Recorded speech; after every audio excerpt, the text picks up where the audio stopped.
Guys, politics is a contact sport. It ain't basketball or baseball. It is NFL football. Well, maybe NFL football in the 80s and the 90s. I don't know about today's game. But it is a full contact sport, okay? And our favorite far left politician, Alexandria Ocasio-Cortez, is finding that out the hard way, almost to the point where she wanted to throw in the towel and say, F politics, I'm out of here. But before we get in that, my name is Greg Foreman, and you're watching A Black Conservative Perspective. Make sure you like, comment, and subscribe. Most importantly, share A Black Conservative Perspective, aka a leftist worst nightmare. You can also follow me on Twitter at GForemanBCP. Let's get it. All right, guys. So AOC came out and basically talked about how she was thinking about quitting politics because basically she's been bullied by the so-called centrist Democrats. Let's take a look at the interview from the New York Times in which this was discussed. The question is there a universe in which they're hostile enough that we're talking about a Senate run in a couple years? AOC says, I genuinely don't know. I don't even know if I want to be in politics. You know, for real, in the first 6 months of my term, I didn't even know if I wanted to run for re-election this year. New York Times asks, really? Why? It's the incoming. It's the stress. It's the violence. It's the lack of support from your own party. It's your own party thinking you're the enemy. When your colleagues talk anonymously in the press and then turn around and say you're bad because you actually append your name to your opinion. I chose to run for re-election because I felt like I had to prove that this is real, that this movement was real, that I wasn't a fluke, that people really want guaranteed health care and that people really want the Democratic Party to fight for them. But I'm serious when I tell people the odds of me running for higher office and the odds of me just going off trying to start a homestead somewhere, they're probably the same. I mean, AOC is basically like, oh my God, they don't like me. They don't want to work for me. Every time I see anything about anything progressive, they always shout at me and they always yell at me. And I really don't like it. And it really makes me feel really, really, really, really bad. I almost quit. Maybe we'll be able to work with Joe Biden. Maybe I won't. But if I don't, I'll just take my ball and go home. Because that's what I almost did. So that's what she said then. And then she went on CNN with Jake Tapper to kind of further expand on her comments in reference to Joe Biden. You told the New York Times that you almost didn't even run for re-election, in part because of treatment from your own party. You said, quote, it's the incoming, it's the stress, it's the violence, it's the lack of support from your own party. It's your own party thinking you're the enemy, unquote. Do you really think other Democrats see you as the enemy? Do you think Joe Biden sees you that way? I don't believe Joe Biden, I don't believe President Biden sees me that way. And I believe that that's actually one of the reasons why he won election. You know, there's a marked difference between 2020 and 2016 in how the Democratic Party was able to unify, to Joe Biden's credit, before the election and get everyone on the same page to make sure that we vote Donald Trump out of office. That being said, you know, there are, at least in the House caucus, very deep divisions within the party.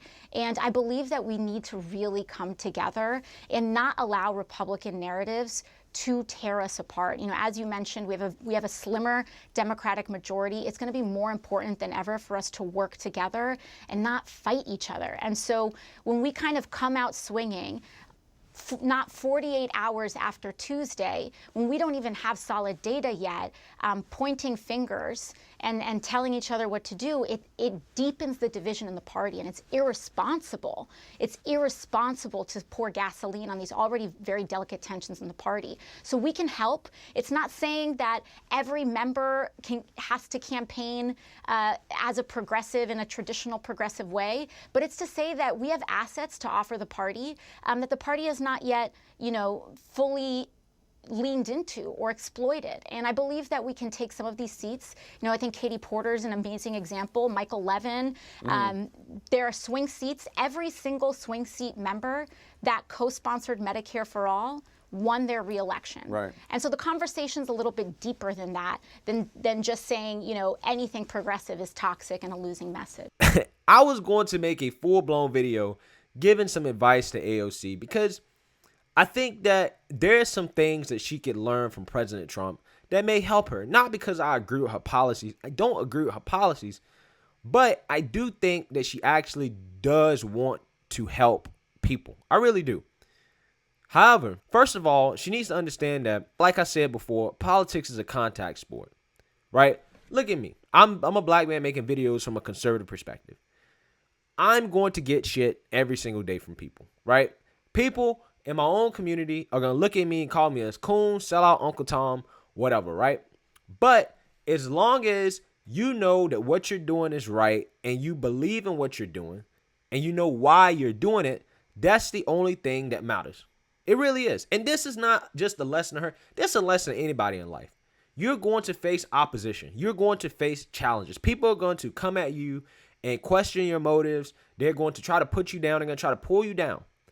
But it's not about where you end up. It's about the challenges that you overcome to end up where you ultimately are going to go.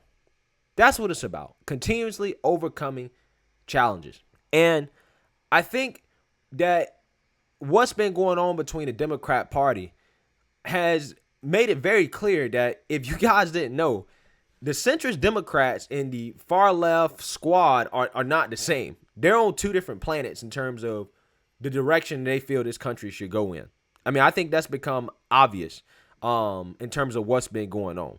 AOC really should evaluate the way she approaches trying to talk to regular people.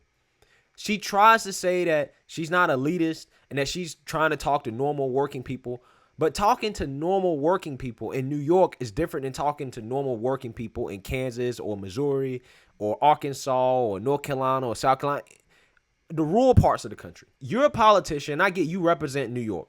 You represent your district. However, when you trying to reach higher office, you got to understand that your perspective needs to evolve to try to represent all people. And if you believe that your policies are so good for the American people, you need to start trying to frame those policies in a way that they're going to understand the benefits for them. And I'm not saying I agree with them. I'm just saying this is the advice I would give to anybody on either side of the aisle, because not enough people understand the importance of framing. And a lot of far left liberals have acknowledged that AOC really sucks in terms of how she frames things and her language. And another thing is, don't approach people with "you're white, therefore you're bad," or "you're white, therefore you're racist," or trying to say because I'm a female or because I'm a woman of color, I should get X, Y, and Z and blah, blah, blah, blah, blah. That's going to turn people off from the get-go because it sounds like hateful language. And this is something all politicians need to stop doing, right? You need to stop approaching people with identity politics solely in mind. You need to try to take a step back and understand people's perspectives and their lived experiences as to why they believe what they believe. And she's partly right in the sense that the right has definitely done a great job of trying to make the American public afraid of socialism. And that's not just something from the right. That's also something that we've learned in academia, even in college. You learn that under Karl Marx theory, socialism is really just a step between capitalism and communism. And eventually, we're going to end up as a communist society. So that's where a lot of people get the fear of socialism from. However, we do have a government that does subsidize food. We subsidize our corporations. We subsidize our military. We subsidize our roads. We subsidize our schools. We have public institutions. There are elements of socialism in our society. But to play this game where you're telling people that the government is going to give you free everything, free universal child care, free health care, free college, free this, free that, fiscal conservatives can never get on board with that. It's not like you can't make a fiscally conservative argument for certain policies. One of my favorite Republican presidents that's universally considered to be a top 5 president in U.S. history and is also on Mount Rushmore, Theodore Roosevelt, said that he always believed that wise progressivism and wise conservatism go hand in hand. Some of you guys may find that quote pretty interesting, especially coming from a Republican president, right? That's why Romney Care was a thing. And that's why Obamacare was built off of Romney Care, even though Romney Care is a conservative solution to the healthcare problem. So the solutions are out there. It's just about how you frame things, right? Now, if it's really socialism, and that's what you really want, then say that's what you want. Don't lie. But I think the way she approaches it, people just not going to hear you out at all, you know? And if you really love what you do, then don't stop doing what you're doing if you really love it. Now, if you don't love what you do and you're getting frustrated, then you weren't cut out to be the leader of your movement. You're just not cut out to be the leader. And again, I'm not saying I agree with her policies. I feel like if she wasn't just so caught up in this race narrative and this gender narrative and this identity politics, she will understand some of the things that President Trump did. President Trump bought populist policies to the Republican Party, right? Like President Trump changed the Republican narrative on free trade. President Trump changed the Republican narrative on criminal reform and prison reform.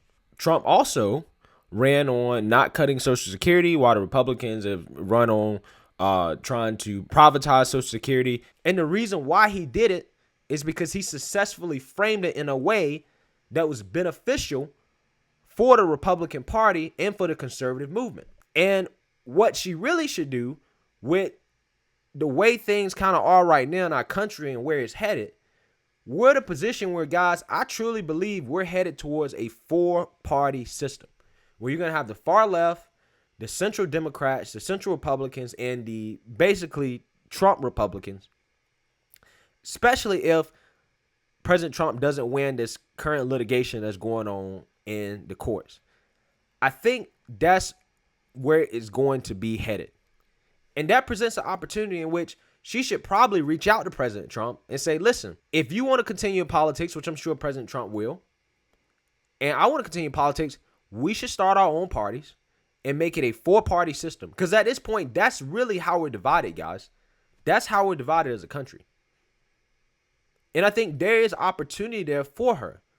And I'm saying this also because there's opportunity for President Trump there as well to continue to be relevant in his political career, because we don't know what the GOP is going to do after all this stuff plays out. We just don't know. And I've seen a lot of people on the right who support Trump say that, you know, we should have another party. We should just break off from the GOP as a whole and just have our own party and just have a third party. And that presents an opportunity where the far left, who really want to break off from the Democrats, maybe they should start their own party, and then we can have a 4-party system.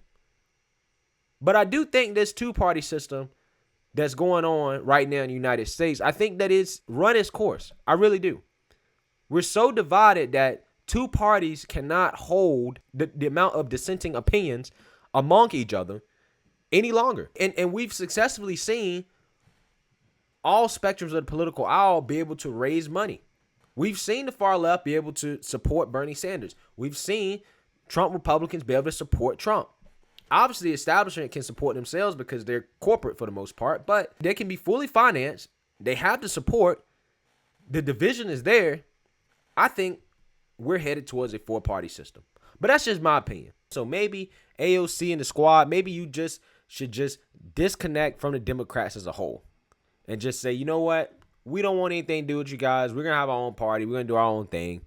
We're going to advocate our far left policies and just be happy with it. Maybe that's what they should do. So in reality, Trump supporting Republicans and conservatives, they're not that much different than the so-called progressives and the Democrats. And they share enough similarities to where I think that they could definitely use each other to, at the very least, fight the establishment in the middle and probably make some headway that's going to be good for the country. And I think it's important to identify that the enemy of your enemy can be your greatest ally. And that's advice that I think both sides of the aisle, in terms of Trump Republicans and progressives, need to really think long and hard about in terms of making America great again.